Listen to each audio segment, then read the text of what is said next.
Hello, everybody. Welcome to another exciting episode of Jimmy's Jambox. We're here. We're back at it again, and we're going to get on into it. But before we do, as always, please make sure to like, subscribe, push all the buttons, do all the things. You know, I don't know where they are, but you do, and I trust you. With that being said, here's a quick word from our sponsors. Organic herbs and botanicals, skincare and edibles, wellness for body and mind. The Brothers Apothecary. Fine teas and remedies. Ronald Records. From indie gems to classic hits, discover the heart of local music. With live shows all the time, up close and personal, and regular releases on their in-house label. Ronald Records. Supporting the community, one track at a time. All right, thank y'all so much for watching. Again, shout out The Brothers Apothecary and Ronald's Records. Make sure to click the link below and go check them out. Guarantee you're going to like them. And with that being said, let's go ahead and get on into it. Here is today's guests. Hey, I'm Dave. I'm Aaron. Hey, my name's Michael, and we are The Quality. Hello. Thank y'all so much for joining us. Thanks for having us, Jimmy. Hey, thank you. Yeah. Why don't we go ahead? We'll start at this end. Have y'all each introduce yourselves individually. Tell us a little bit about what you do in the band. Hey, I'm Dave. I play the bass and the synthesizers and the screamy vocals. I'm Aaron. I play drums. I'm Michael, and I play guitar and sing. Hell yeah. And you know what? We'll go backwards this time. What got you each into music individually? That's a good question. I was always into music growing up, listening to it. My dad had a guitar that I would fiddle with sometimes, and then got into high school, and guitars were around, and I would just sort of mess with them, fiddle with them anytime that they were there. And then I ended up getting a keyboard for my 18th birthday and took piano lessons for a summer, which, props to the guy who was my piano teacher, because he knew that we were only going to be doing it for 3 months before I went off to college. And he made a point to really pack me full of music theory. So then I could sort of teach myself going forward. And once I learned some music theory and it was able to put together, chord structures and chord sequences, all of a sudden it was just oh my God, I got to start writing music because this is awesome. This is just building something out of nothing. And that was beautiful. Oh yeah, that's awesome. And what about you? Yeah, similar. I don't really remember a time when music wasn't really part of my life. I grew up listening to it. I was always into it more than I was into movies and TV and other forms of art. But it wasn't until middle school where my parents made me join middle school band. I thought I was going to be stuck playing the trumpet or something, clarinet. But then our band director got on the drums. He was demoing all the instruments. He got on the drums and I was like, this is a thing with band? So I was in the percussion section, took lessons throughout middle school, and then just kind of took off from there. So I learned to read music. So kind of learned from the music theory background, kind of like Michael was saying. And then just went from trying to learn my favorite, songs and playing along to those as a kid. And then joining bands from there. Oh yeah, that's awesome. And what about you? I remember being in the first or second grade and just rifling through my parents' vinyl collection and just wanting to absorb everything, every ounce of music I could. And I wanted to play an instrument so bad, and my mom wouldn't sign me up for anything. Oh, no. She literally said, if you were musically inclined, someone would have informed me. Oh. Yeah. Oh, man. Oh, yeah. So I finally saved up enough money to buy my first bass guitar. I played it so loud. I played it so, she would literally complain about, how loud, I shake the walls and stuff like that. And I just remember being oh, that's what you get.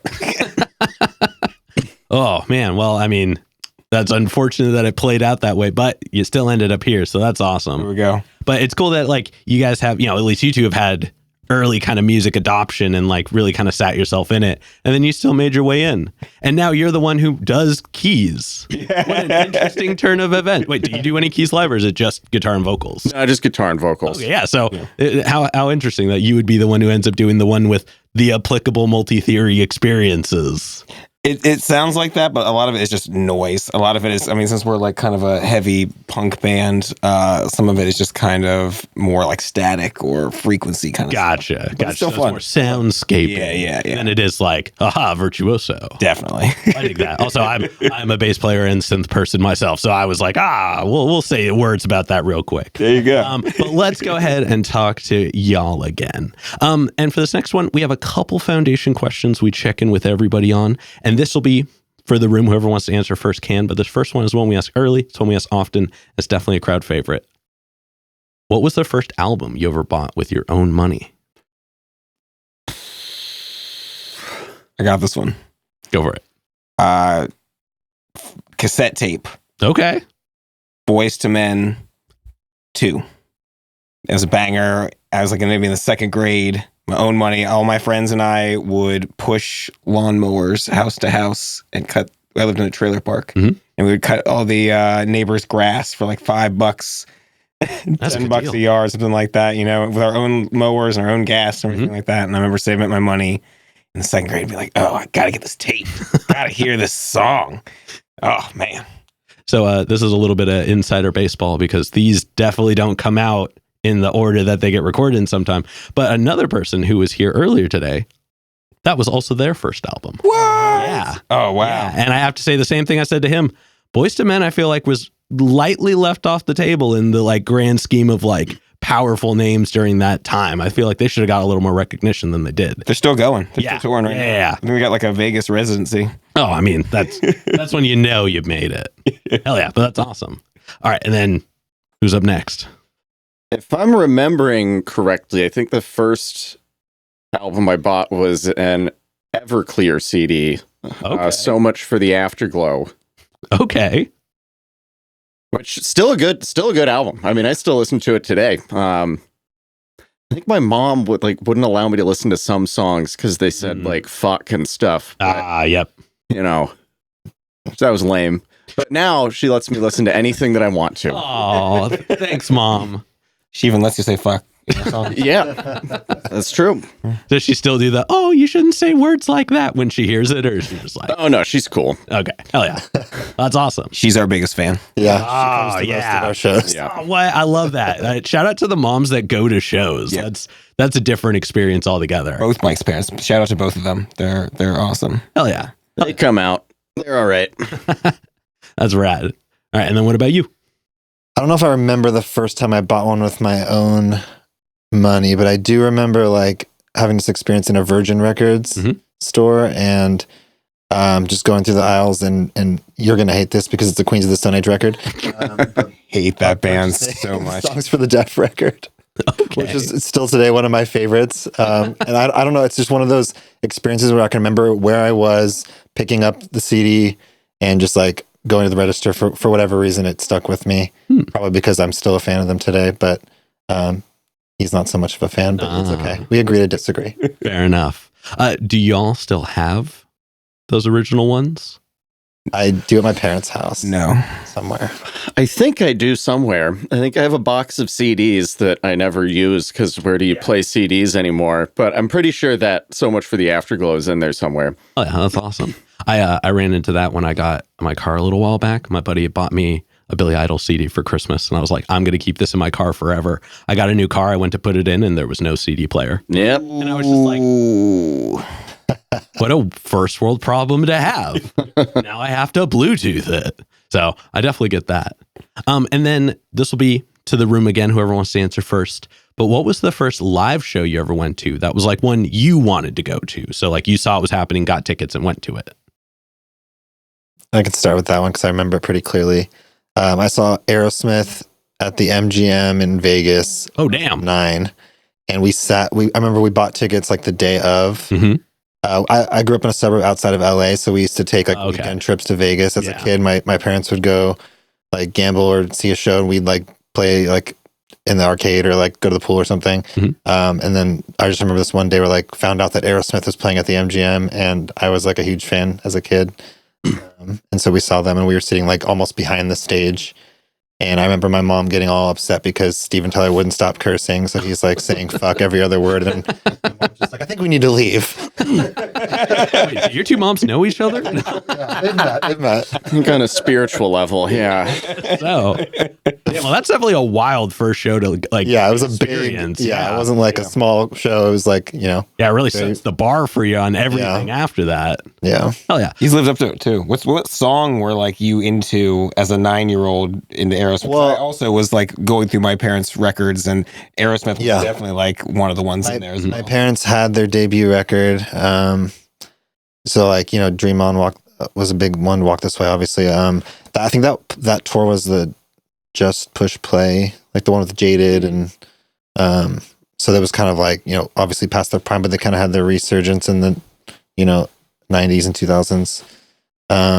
But I always liked the earlier stuff. Like I was always listening to like Toys in the Attic and Rocks. And yeah. Well, damn. I mean, like again, crazy first experience. Yeah. All right, and then who's up next? I'm going to give you 2 answers because I'll tell you what I like to say was my first show was Tom Petty in the Gorge, out in the Gorge, which was an awesome experience. Got caught smoking weed by the security guards. They just told us to put it out, and we were like, "This place rules." So that's what I like to say is my first concert. But my actual first concert that I went to was the Spice Girls at the Memorial Coliseum. So okay, my face of shock is only because in my head I was gonna make a joke and say the Spice Girls, and then you say it's real life. That is incredible. How was that show? Well, I was pretty upset that Ginger Spice had left the band at the time. I was 10 years old, and she was my favorite. Had a little crush on her, but it was good. I mean, my sister. Shout out to my sister Kate. She went and took me there because it was 10. I couldn't go by myself. Go by yourself. But it was cool. I probably wouldn't see them today if they were coming through again, but I was different when I was 10 than I am now. You couldn't afford it. I couldn't. Yeah, that's true. Oh, damn. Yeah, I bet it would be a lot of money now. But hey, thank you for sharing both of them. Yes. Yeah. I'm an open book. All right. Then what about you? I grew up in Southern Virginia, in a very military area, but it was kind of run by these, we call them cock rock radio stations. And so they would just kind of gather up as many like pseudo popular bands as they could, and they'd throw, whatever fest. Yeah. And so this radio station in Hampton Roads, Virginia, threw their yearly festival, and they just gathered up a bunch of random bands. And it was a hip hop duo called Rehab, the Toadies, Stabbing Westward, 7 Mary 3, American Hi-Fi, Goldfinger, and Alien Ant Farm. Okay. Yeah, wow. Totally random. Yeah, I was going to say. Absolutely random. Those last 3, I had no idea who they were. And then you said the last 3, I was like, okay. Yeah. Okay. Yeah. Damn. And then it got rained out. No. So I remember American Hi-Fi came out, and they played that one single that they had, the "Your Boyfriend, You Don't Know." They played that acoustic, just to the crowd just sang along. And then Goldfinger came out, and they played the song from Tony Hawk Pro Skater. And I remember like losing my mind. I was like, "Oh, this is the guys. This is the guys of the game." And then the rain stopped. It like randomly stopped for like an hour, long enough for Alien Ant Farm to come out and play like a really quick, like 5-song set. And I remember just being like, I'm gonna work in music. Like I'm gonna do something. Like this is my thing. Oh damn! I'm gonna do something with this. Oh damn! Okay. Well, I'm glad you at least got to see. That was the one I was going to ask about. I was going to be like, what was it? They were awesome. Like? I caught them later that year on Warped Tour as well, and they're a weird band. They're like one of the only bands to ever get kicked off of Warped Tour. Really? Yeah. Wow, I did not know They like that. started a fight with like a hip hop artist, like their singer did or something like that. And Oh, geez. Yeah, they were an odd group. I loved them. I don't know what it was. I fucking loved them. The obscure songs they had were always kind of the ones I leaned towards. Yeah. Like, for some reason, Everything But Smooth Criminal was like a hit for me. That was the only one that I was just like, I get why everybody likes, but I don't really like this one. Yeah, But then I heard everything else by them. I was like, oh. They're a bass player's like wet dream. Like their bass player goes hard. Yeah. Oh man. That was what was the track? Glow is like one of my favorite songs. I don't know all the titles, so I have to. Yeah, it was the one where the music video was them in the house and all the appliances were alive. Oh, I have to revisit that one. Yeah, it's a quality jam. Isn't that the Brave Little Toaster? It kind of, except it wasn't animated. They were all actual stuff that they like made move. It was during a time where they had money, so they were able to pull off things like that. I remember the guitarist was playing acoustic the whole way through, except for the solo where he was playing an SG, and I was like, I would have never noticed this earlier on. I'm glad I found this video way later in life when I knew what an SG was. But that's neither here nor there. We don't have to talk about my experiences with them. That's a really cool end of the otherwise rainy event. Yeah. Definitely beats the Spice Girls. I mean, you know what I'm going to say? I bet you the Spice Girls had a way bigger production experience. Yeah, definitely. Like, I bet the show itself, first of all, probably didn't get rained out. Yeah. And it was indoors. Yeah. well, yeah, definitely wasn't going to be a problem there then. Yeah. And I mean, I'll be honest, I wouldn't mind going to a Spice Girls show now just to like say I did it once, but like you said, tickets To too much. maybe spice up your life. Yeah. Damn, got me there. All right. Now let's go ahead and let's move on into y'all as a band and more of the present day. But before we do, we're gonna get a super easy one out of the way. How'd you pick the name? You want to take that one? Yeah, I mean, I think it just Dave recommended it, and it just sounded cool. Easy. It is a quality name. Uh-huh. You're the first person to ever say that, Jimmy. I don't believe that. I don't believe that at all. But it's definitely it's easy to remember. Yeah. It's very simple. It's to the point. And I'm a big fan of like design and like logos and things like that. And for some reason, a word with a Q always just seems to work well. It lands and it sticks. So I'm a big fan of it. Yeah. How did the band come to be as a band? It's a bit of a saga there, because the three of us were in a band previous to this project that never really went anywhere and just kind of fell apart. The frontman left the band, left town, and we had, like, still enjoyed playing music together, so we just sort of kept jamming. I don't think we were really like writing songs for the first maybe the first bit of time that we were still playing together. But yeah, I think we just sort of made a decision at some point, like, let's just start a new project and keep it going forward and write all new songs and just keep doing this, because like we've got good musical chemistry, we get along really well, and since that decision sort of played through the pandemic, writing this record that we just made, and it just sort of happened that way. Oh yeah. I think we had for a while we were like, we should just find a new singer. And we were like, kind of like the pandemic kind of had put that off. Like, okay, we'll just write a bunch of songs till we find a new singer. And I think eventually it was just like, let's just make Mike our singer. Like, he had fronted a band previously before this, and we were writing, like, kind of rewriting some of those songs as it was. And I think it just kind of, we didn't want to meet any other people. That's fair. I think when you have a certain level of chemistry, it's hard to interject somebody after a while, unless you're like, hey, everybody thinks this guy is really cool. And that's so hard to do now, especially like right out of the pandemic. It was hard to like meet somebody that you could be like, what do you do when you talk? Because we were all supposed to not be talking together in the same space.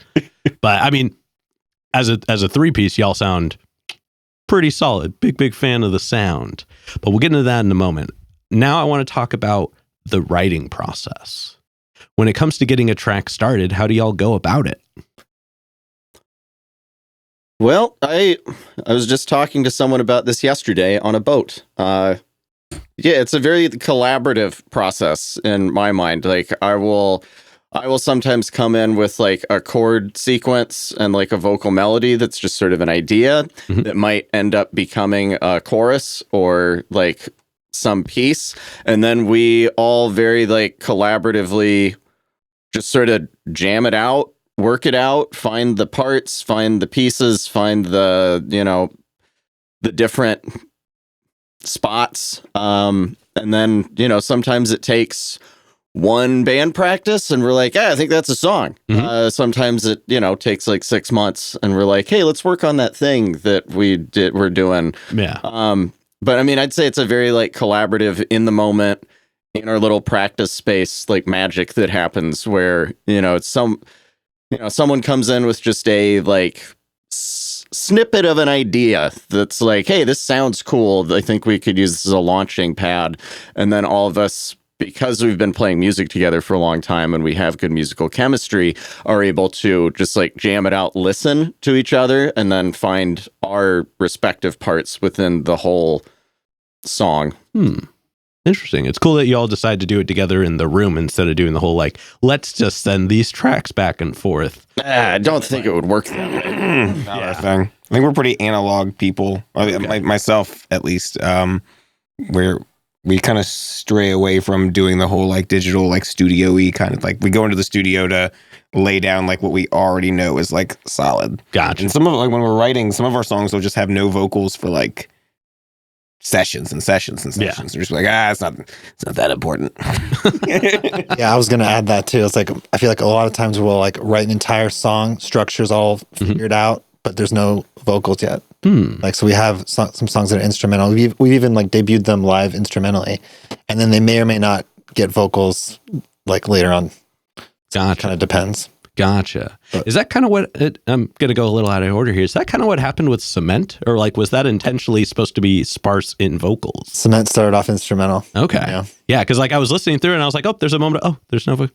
There's still no vocal. There's a moment of vocal. Oh, there's no vocals again. But then everything else seems so vocal heavy. I was just like, this is kind of a cool way to start off an album, especially knowing that, you know, the vocalist also plays an instrument. It kind of goes a long way because you're not just standing on stage like, well, they're doing things. No, as a three-piece, we're definitely all working real hard on stage. Yeah, very busy. Yeah. Have you, somebody brought this up in a recent band, or not recent, but like a while back. Have you ever started a track with drums first? We were just having this conversation. We were. Because we feel like a lot of our songs start with just guitar and then we kind of layer in, or like Dave and I will come in at the same time. And we started experimenting with like, how can we start a song all together? Like, what does that look like? And then I was kind of like, hey, we don't really have a song that just starts with a drum beat or like a fill or something.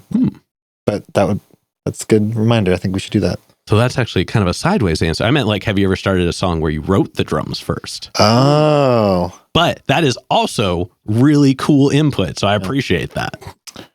Drummer talk. I think so. I mean, I think sometimes when we're jamming, it's like one of us will be like start off with something like, hey, like I'll just like start playing a random drum beat or do something, and then they'll join in. Sometimes Dave will have a bass line that he's working out and he'll start playing the bass line, and then we come in with something. Okay. So it usually starts with one of us either on the spot coming up with something or something that they already had in mind or something they've been working on. Gotcha. Yeah. Well, yeah, I guess when y'all are doing it mostly in the room together, it doesn't sound like, you know, sometimes you're like, hey guys, I have this whole song that I wrote. Let's all learn it. Right. But I mean, that's cool. I think that, like I said, it feels very wholesome, the like original way of writing being in the room type thing versus the digital format that a lot of people have adopted nowadays, which that's how I always like to do it. I like to do it when everybody's kind of in the space together. When it comes to putting tracks together, do you like intentionally lean towards a certain vibe, or do you kind of like let the track go wherever it wants to? How do you go about like curating the definitive your sound of it all? Louder and faster. My general input is louder and faster. You're like, what, guys, we're at 130 BPMs. What if it was 140 BPMs? Yeah, that's definitely come out of Dave's mouth when I'm presenting a new song. He's like, that's good. It's just, you should be faster and you should put more effects pedals on it. Have more distortion. Yeah. Okay. Grittier? Do you use effects on your bass? I do. Okay. Yeah. Okay. I had a feeling. Mhm. I could just feel it. And then how do y'all handle creative differences? Like, if like, does somebody like ever have an idea and y'all like, no, yes, or is it usually just like everybody play your parts and we'll figure it out from there? I feel like that's what makes us who we are, because it's such a blend of different genres within rock, and like, as you can tell from what we've talked about from some of our influences, some of our shows and first album purchases, like we do have a mix of different influences, but I think that's been mostly to our benefit. I did hear a lot of Spice Girls in your guys' music. Of course, so that yes. makes sense. And Boys to Men. Yes, very much so. Just in the vocals. Hell yeah. But yeah, I feel like we've all been pretty welcoming. With our last project, it was more like kind of band leader style with like, I'm going to write the songs and you guys are, my band.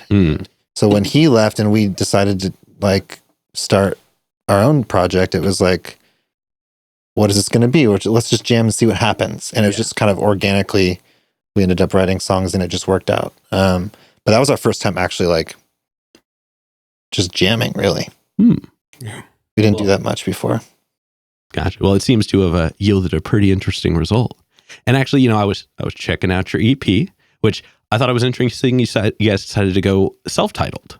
Is there any reason for that? Just couldn't come up with an album name, or like were you like, no, let's go this route? I always wonder, because like in my head, it's like the self-title, as soon as you use it, then it's like there forever. You can't like bring it to something bigger later. So I'm curious to know what made you lead with it as the first one.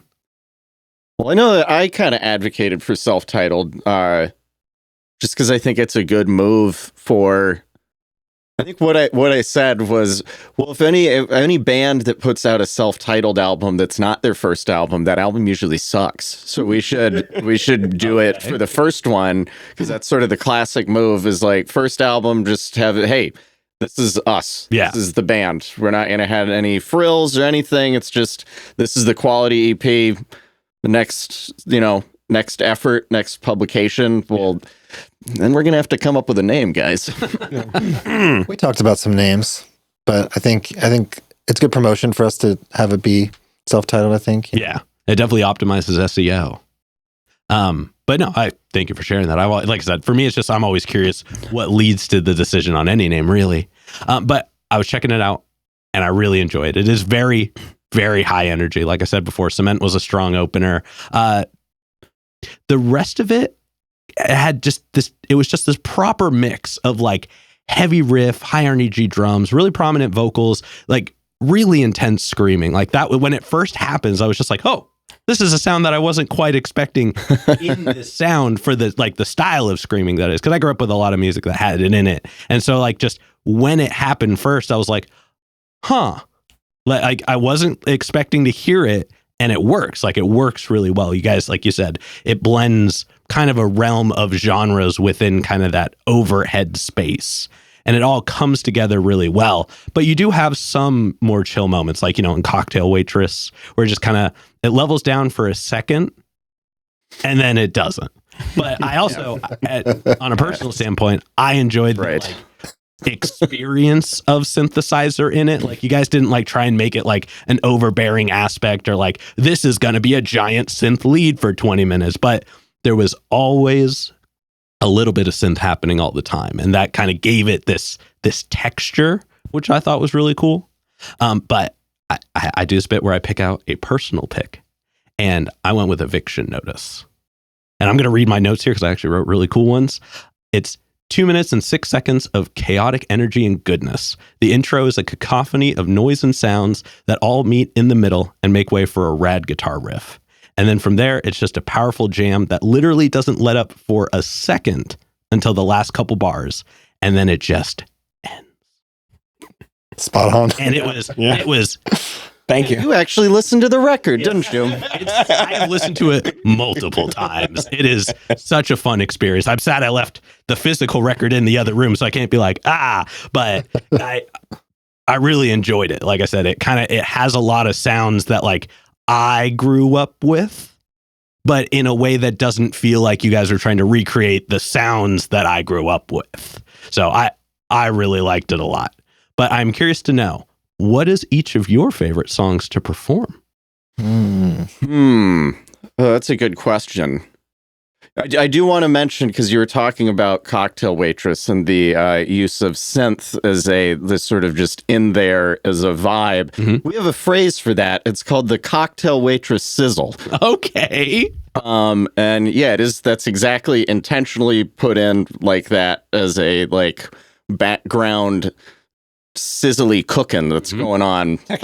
Yeah. Texture. So you know, while you were saying that, I was like, boy, he really did listen. This is a good. Andy is picking up on the little pieces that we put in there with direct intention. Anyway, favorite song to perform. That's tough. That's a tough one. I mean, I do really enjoy Cocktail Waitress. I like playing the solo on that. I like the vocals. I'll go with that for now. Okay. I'll let these two answer, and if I object, I will interrupt. Yeah, mine's probably a tie between Cocktail Waitress and Cement, but I feel like Cocktail Waitress is more of the headbanger, just a little bit more high energy, I would say. Okay. Tevis for me, for multiple reasons. One, we get to say a huge fuck you to the mayor of Portland. You know, it feels empowering to do live, you know, just to say that so many people around the world can't physically say fuck you to their oppressors. Yeah. You know, there are people in power who don't give a shit about them. So that one feels really good. And I just get to like scream my balls off. And I don't know what it is, but I feel like we get a really big applause after that. Like it's heavy and fun and fast and Hell yeah. yeah. Oh, damn. Now y'all are making me really want to come see you at your next show, which we'll plug at the end.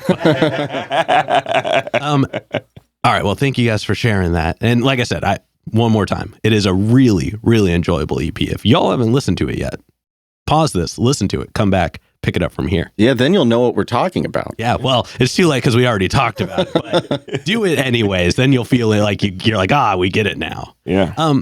But getting back into the general questions here, what do y'all do as a band to like refine your sound, to like continue to like kind of move it towards a new direction? Or do you are you just intent on like being like, nope, we're just going to keep doing what we do? I mean, I think it all just comes back to that collaborative writing experience that we have. I mean, the last like piece that I brought into the band that's like one of the new songs that we're playing live now, I remember sitting in bed with my acoustic guitar, hearing some riff in my head, and then like finding it on the neck and saying to myself, this one's for the band. Like this is because this is like a heavy riff. It's fast. It'll be loud once I put it through an amp. And I like titled the little demo on my phone just for the band. Because it was like, I'm not going to play this on my own. This isn't going to turn into like an acoustic singer-songwriter thing. This is definitely like, this is a rock song for the quality. Okay. So I think just that idea of like loud and fast sort of just drives that creative force forward. Gotcha. Okay. Do you guys have anything you want to add in on that? Yeah, I wouldn't say we don't spend a lot of time like talking about like, we should write a song that sounds like this. Or it's just kind of like, we've been playing together for so long now that we'll just get in a room and start jamming and we're like, we like that little piece. Gotcha. And Dave makes us record it on a voice memo so that we don't forget it next time. Yep. And, and then we're like, okay, let's like focus on this part and then like build upon that. So I wouldn't say we spend a lot of time like, let's do this or let's make a song that sounds like this. Yeah, we riff around a lot, but I think sometimes like we come up with things and we're like, man, not for this project, like not for this. Like it's not loud enough, not fast enough, not heavy enough. Cute. Too cute. Yes. That was cute. That was cute. Adorable. Yeah, I think we made a demo that was cute one time. Well, now y'all are going to eventually put out a B-side that's just all the cute tracks. Under a different band That's name. a great idea. We actually should do that. We got to keep all those cute little things in one place. And, Sell them to Miley Cyrus. yeah. Let's sell them to a pop singer. That's what we should do. That's the moneymaker. Yeah. Hell yeah. Well, y'all heard it here first. And actually, let's take a second. Let's talk about some of the new music that you're working on. What are some of the things that we can look forward to for some of your newer stuff? I mean the new songs that we're playing live that aren't on the record are definitely loud and fast. We're not deviating that much from the formula. But I mean, it's so far more sort of social critiques, more heavy music. Yeah, I mean, it's I wouldn't say it's more of the same, but it's in the same vein, and is I think just getting better the more we do it. Gotcha. I think our world view is getting bigger as well. I think the EP is kind of local. It's how we visualize like local politics or local living, the kind of the harsh reality of that, and maybe the new stuff we're writing is maybe on a bit bigger of a scale. Maybe it's more a world view and just kind of like our own backyard. Okay. Well, definitely looking forward to all of that. Definitely. Do you have any like rituals or like things you do before you get on stage as like a band or individually? Drink heavily. Michael likes to panic. It's a controlled panic. It's more getting the adrenaline going than you're just dread. Psyching yourself up. That thing where you like squeeze your head really hard. Pacing is more I'm a big fan of pacing before going on stage. Just pacing back and forth, telling people not to talk to me. Which is interesting because I feel like you're the more animated one in the room. I figured you would be the one jumping up and down to get on there. Well, once I'm on there, I'm having fun, but it's the anticipation of getting up there and waiting through, other bands playing, sound checks, gear swaps, all that stuff. It's just like, I'm just standing here and what if we can get up there and do it? Oh, God. So, to keep my mind from racing, I do a lot of pacing. Gotcha. Y'all should just join him in the pacing, and it's just the band in like a snake pattern. Just I'd rather smoke a lot of weed. Fair. Hell yeah. Well, now, guys, let's go ahead and let's move on to some hypothetical questions. And for these, guys, the limits, the questions are all made up, so the answers are allowed to be as well. But this first one's pretty straightforward. And we'll start at this end. Maybe we won't start at this end. No, we will. Sorry, yeah. If the band could share a bill with any other band that's actively performing right now, who would you want it to be? Ooh, actively performing. The Blood Brothers just got back together. I was just telling them that on the way over here. Okay. I'd open for the Blood Brothers in a heartbeut. Or you wouldn't want them to open for y'all? I mean, no, that'd be too shit-faced. The Deftones, that'd be awesome. At the Drive-In. Okay. Oh yeah. Man, that's a name I haven't heard in a little bit. Yeah. Yeah. That's such a tough one. We talked about Pearl Jam before. That would be like really cool. Do like a local opener for them. System of a Down would be cool if you can count them as actively performing. They're doing stuff right now, aren't they? Like a couple festivals or something. Yeah. Writing books. Oh, aren't we all? Hell yeah. Taylor Swift. She has a lot of fans. Yes. Yeah. Yes. That's the right answer. Yeah. Any stop. I do not. I will play anywhere. I will kiss her feet. If we can play in front of 1 million people, I'm sure that at least 1% of them would buy our album. So they would eat us alive. I would. Do it. Hey, for the record, I will play. I will open for Taylor Swift. Also open for Taylor Swift. That I don't. I speak for the band when I say we will open for Taylor Swift. I met her once. Did you give her sticker? It was way before we were a band. So you couldn't preempt timing. Listen to me in the future. I'll be in a band called The Quality. So I used to be a touring merch guy. And I was on tour with this singer named Butch Walker, and he is one of her songwriters from like her early career. And she was on a like arena tour, and we were playing a theater, and she cut her show short to come to Butch Walker's show. And I was his merch guy, and there's this girl, this tall woman in front of me in a dress, and she asked for 20 shirts, and no one single person ever buys 20 shirts. So I was probably very irate with her. I was probably rushing her. Like, she tipped well. I'll say that she's a good tipper. I could believe it. She laid a flat $20 bill down there after paying for all 20 of those shirts. And I remember at the end, I was like, who is this person? You're like, no, it's Taylor. I was like, I don't know who you are, but cool. Well, that's rad. Yeah. But I feel like you had more to your answer. I want to find out. I mean, as far as musically, I would love to open for the Red Hot Chili Peppers. That would be a dream. Just missed them. Yep. Just they didn't call. They didn't call, Jimmy. You guys. I'm sure they watch this, and I'm sure they're like, damn it, we messed up. Yeah. Well, they should be following us. Right? Hell yeah. And then subsequently, who are some local bands that you haven't gotten to connect with yet, but you would like to do a show with? And we'll go opposite direction. We'll start with you. Oh, I'm gonna have to think real quick. Can I pass and come back to me? We'll come back to Okay, you. We'll thank start in the you. middle. We don't do that often. I have to think on this one too, actually. I mean, I don't know. Like someone active or just like anyone that's been from Portland or Let's do someone who's in the area right now. Potentially somebody that people could at in the comments after they see this. I don't know. You got anything, Dave? Everybody. Red Fang, Amine. God, like, those are the two big ones that I could honestly think of. I mean, Yeah. Amine is on fire right now. He's throwing his own festival at Edgefield. Yeah, put us on the festival. What's it called? Best Day Ever? Yeah. Yeah. I'd open that up with them. Who else? Blackwater Holy Light. We haven't played with them. Those ladies, they rock real hard. Mhm. I mean, Modest Mouse. Fair. All right. Didn't Everclear local? Yeah. Yeah, I'm forgetting all these bands that are local and cool. all of them. Yeah. Well, everybody, add all of them in the comments. Let's see if we Please. can. Yeah, we'll open for you. Yeah. I mean, I guess you've already got a festival going. Put them on it. Yeah, please.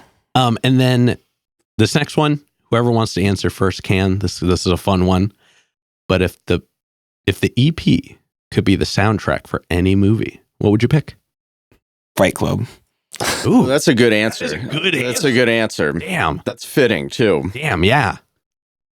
Yeah, the movie could close with instead of "Where's My Mind," it'd be "Wasted Grace." That would fit right into the closing scene of that film. I'm picturing the chorus of Baggage in one of the fight scenes. Mm-hmm. Yeah. Yeah, and it's written by Chuck Palahniuk, another local. Another local. Boom. His tonsils are in the hill by the house I grew up in. I think it would be a good soundtrack for the movie Train Spotting. Okay. Oh yeah. Hell yeah. That might be fun. Yeah. I got nothing. All right. That's fair. It is the strangest of the hypothetical That's a questions. great one. No, I love that one. It's a great question. But to wrap them up, if you could add one abstract instrument to the band, what would you add?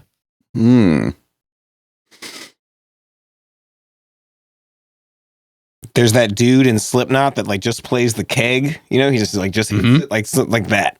Okay. Weird guy that just like, you know, Just anything that's not a percussion instrument as percussion. yeah. Okay. Yeah, it's a baseball bat to like a refrigerator. Mm. I feel like that could like that brings like Slipknot and Rush together for no reason at all. Yes, very much so. Also, getting a refrigerator on stage would be a nightmare, Right? and that means it'll be a good show. Didgeridoo. Doesn't even have to be prominently in the song. Just like I'm having a hard time placing didgeridoo in any of your songs, but I'm sure it could be just doable. add some texture, you know? Yep. Owning.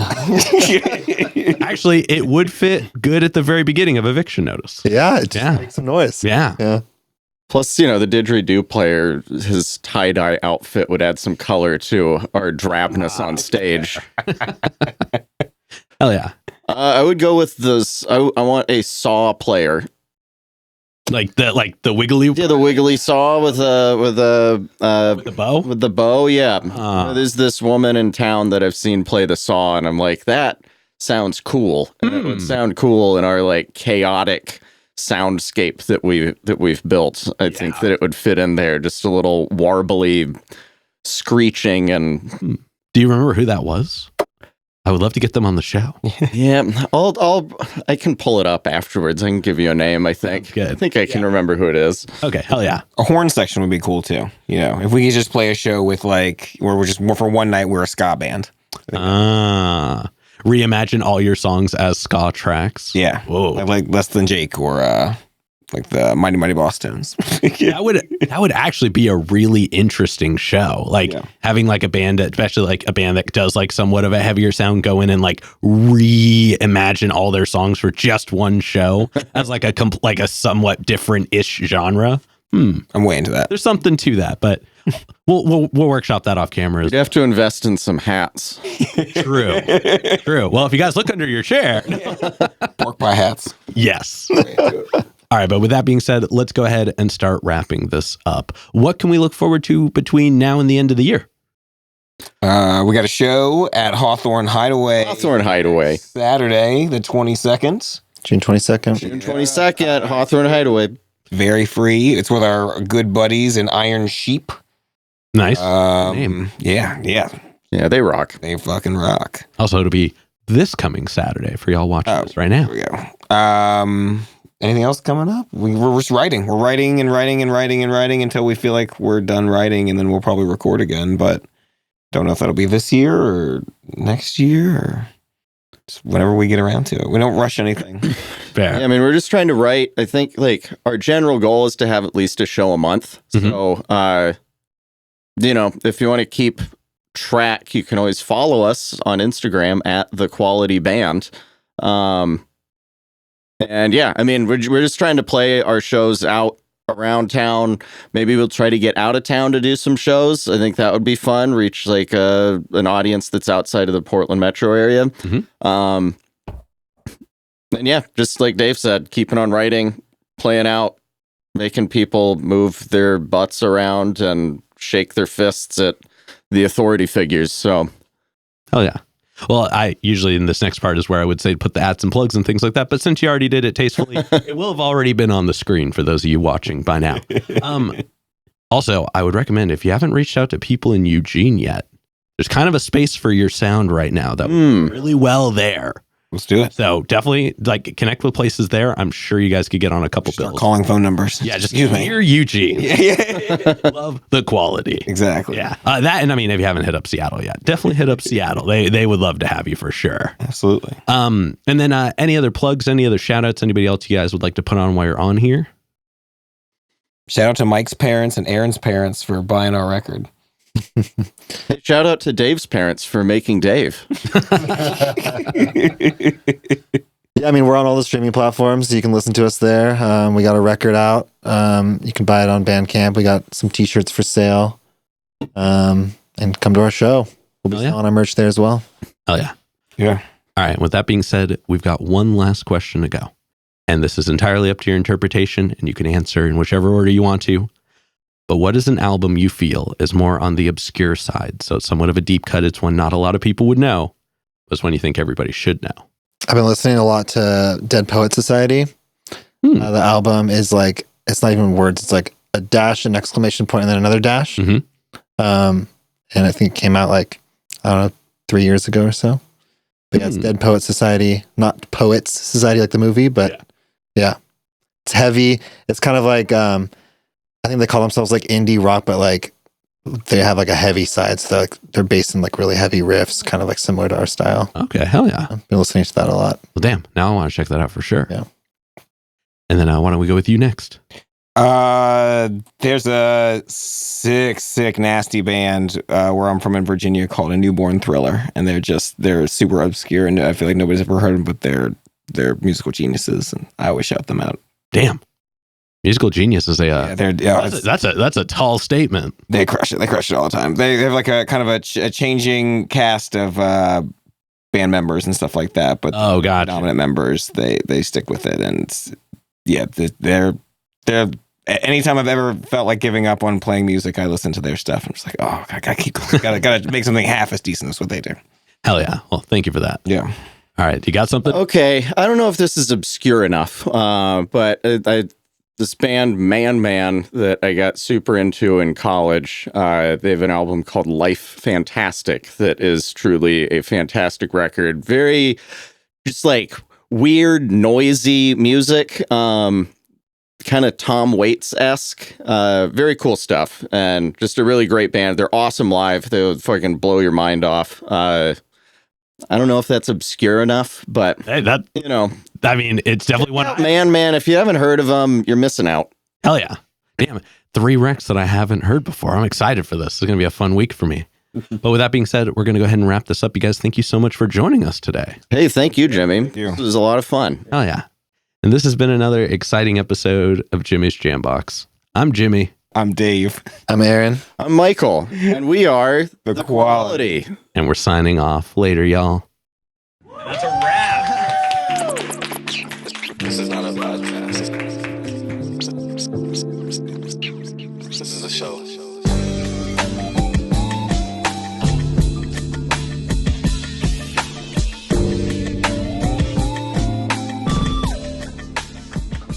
Keep jamming.